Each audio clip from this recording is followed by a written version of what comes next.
The park was quiet that morning. Mist covered the lake like a secret no one wanted to wake. Lena sat on the same bench she used to share with her sister Maya. Her fingers traced the old carvings on the wood. Dream big. 2 words they'd written with a pocket knife long ago. Every sound echoed louder than it should. A child's laugh, a bicycle bell, a bird landing on the water. But there was no Maya. Just wind moving the leaves as if answering questions Lena didn't ask aloud. That night, Lena played a voice note again.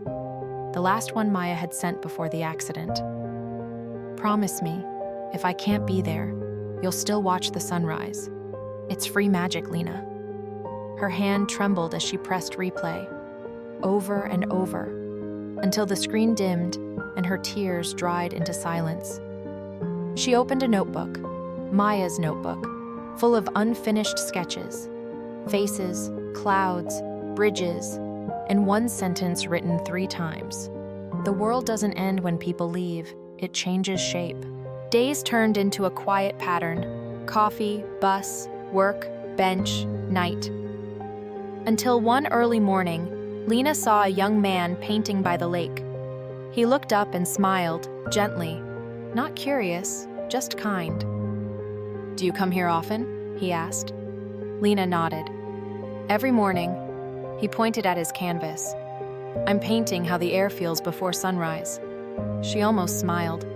"That's impossible." He shrugged. "Maybe, but so is breathing without missing someone." For a moment, her heart hurt. The kind of hurt that means you're still alive. Weeks passed.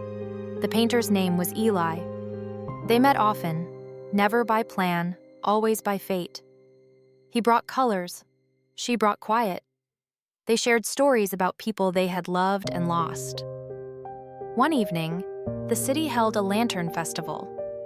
Eli offered her a lantern. "Write something," he said.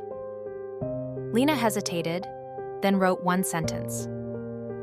"For the people who taught me love doesn't disappear. It echoes." They set the lantern on the water. It floated slowly, glowing gold against the black night. Lena whispered, "Do you think they see us?" Eli said, "I think they never stopped watching." Time softened. The pain didn't vanish, but it learned how to breathe beside her. The bench was no longer empty, not because someone replaced Maya, but because Lena had learned to sit with both love and loss. One morning, she stood up, looked at the sunrise, and whispered, "It's still magic, Maya." The wind lifted her hair, carrying her sister's echo, soft, invisible, endless. And for the first time, Lena smiled without guilt.